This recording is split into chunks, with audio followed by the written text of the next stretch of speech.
You're listening to Dearest Wanderer Radio, where the stories don't end when the candlelight goes out. Last we met, we were curling up with a cozy movie by the candlelight, but not all tales are meant to rest. Some stories don't sleep, especially here, where the ground is full of whispers and the headstones hold more than just names. Tonight, we've wandered into Boston, where the air feels just a little crisp and the sidewalks hum with history in the graveyards, while they're just oddly charming this time of year.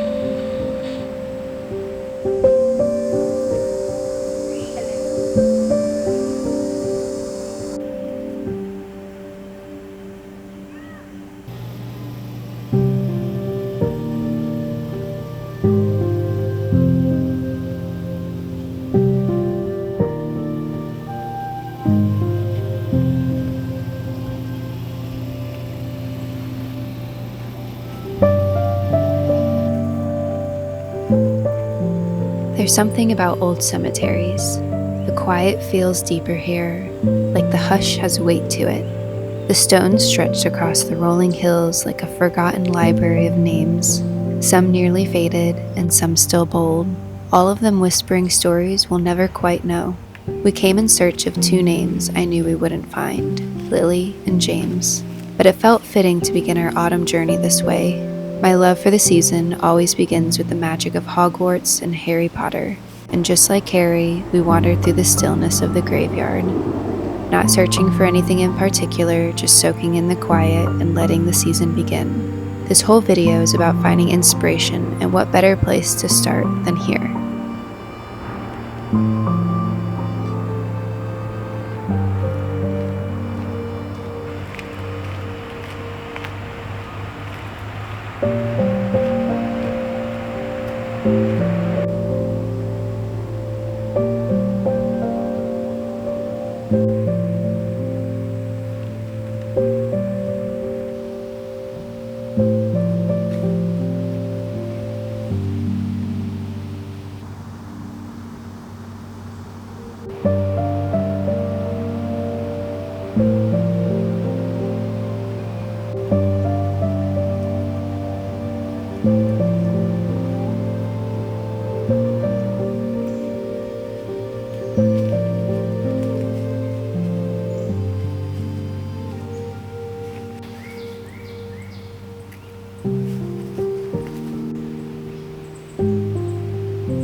I truly never thought that I'd find a place that felt like the movies. The moment I stepped through the doors of Burns Library, it felt like the pages of every magical story I'd ever loved came to life. Worn staircases, creaking doors, stained glass windows, catching the light, velvet rugs, quiet bookcases, arch ceilings, and a grand staircase that took my breath for just a second.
And then, the Great Hall, or at least that's what it felt like. Long wooden tables on either side, books lining the walls, and a ceiling so high it made me whisper without even thinking. I don't know how to explain what it's like to walk into a place that feels exactly like the stories that shaped your imagination. To sit in a chair and open a book in that kind of silence, there's a kind of magic to it.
When we left the library, the leaves had started to turn, the bell in the tower rang overhead, and for a moment, it really did feel like I just stepped out of Hogwarts.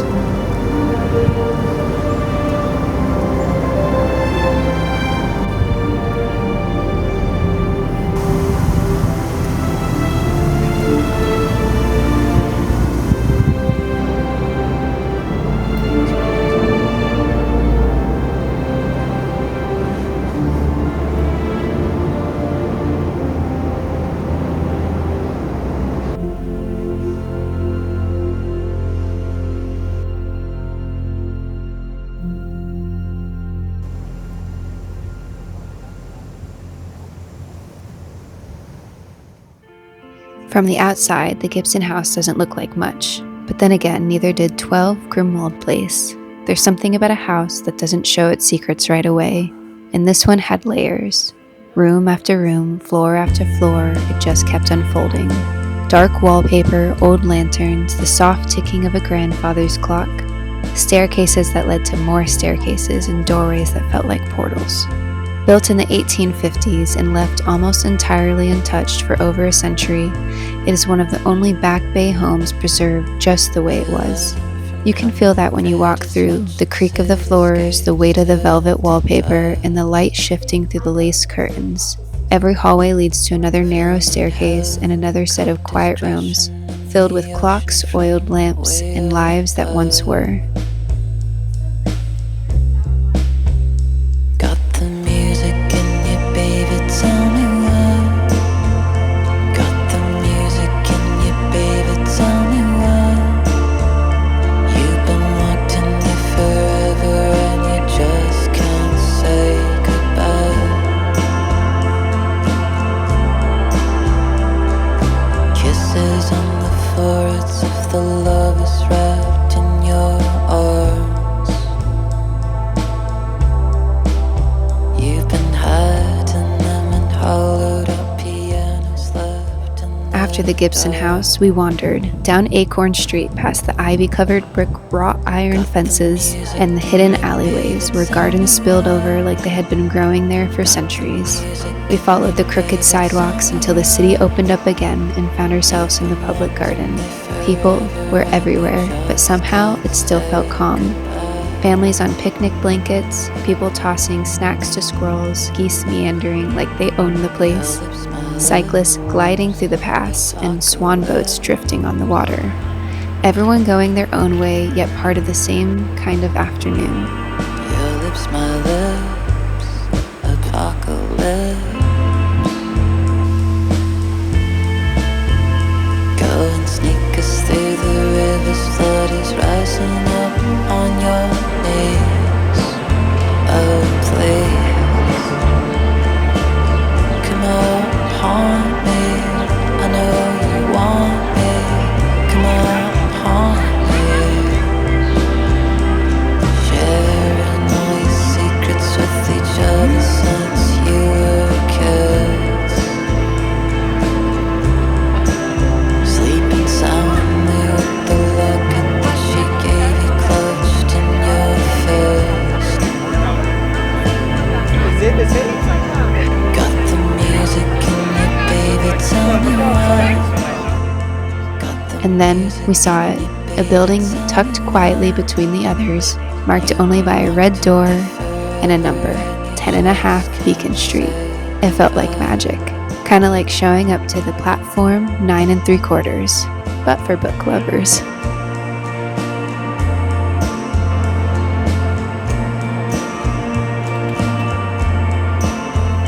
You've been locked in here forever and you just can't say goodbye.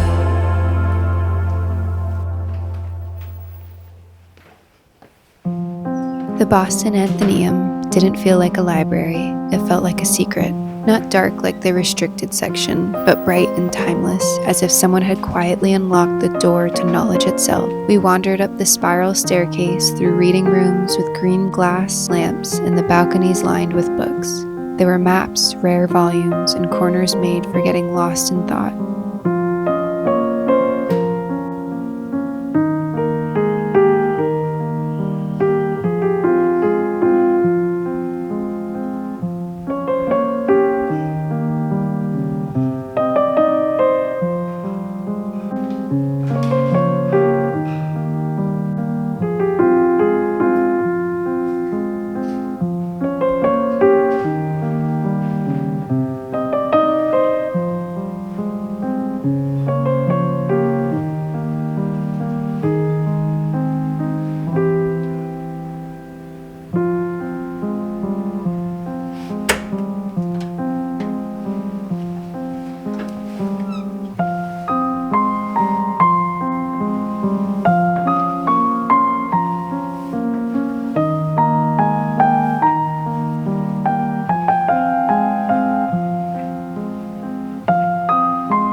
Then we found it, a window you could walk through. Outside, the city skyline waited like a well-kept secret, and we sat there for a while, letting the moment settle and taking it all in, feeling lucky to have found it.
As golden hour settled over the city, we wandered again, past fountains and reflections, birds gliding overhead, and buildings mirrored perfectly in the water below.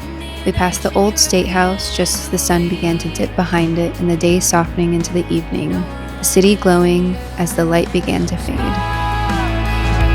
Deep inside, we all thrive, and the man on the other side is a reflection of you and I.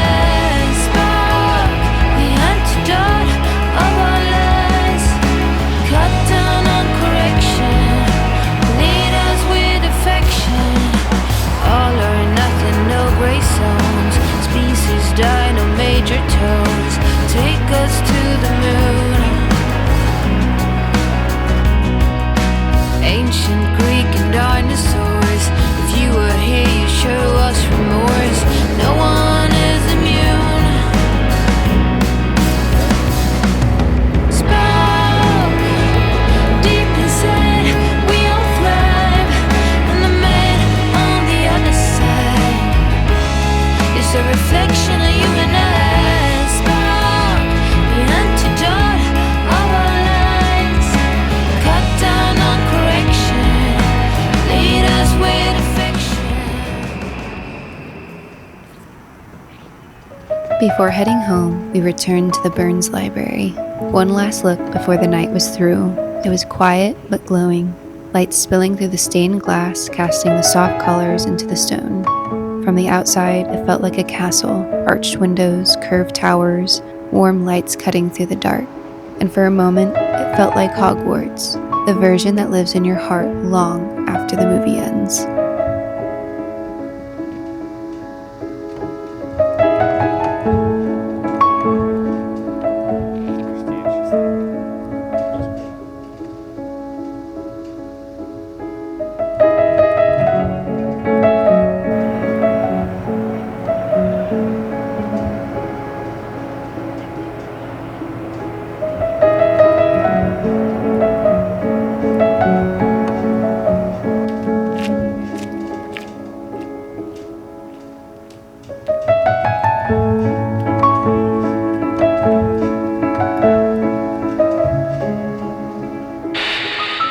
You've been listening to Dearest Wanderers Radio, where the candlelight never quite fades and the stories always have another chapter. Next time, we'll trade old libraries for pumpkin pancakes and to start dreaming up our autumn bucket list. Until then, stay curious, stay cozy, and remember, Even the smallest corners can hold a little magic.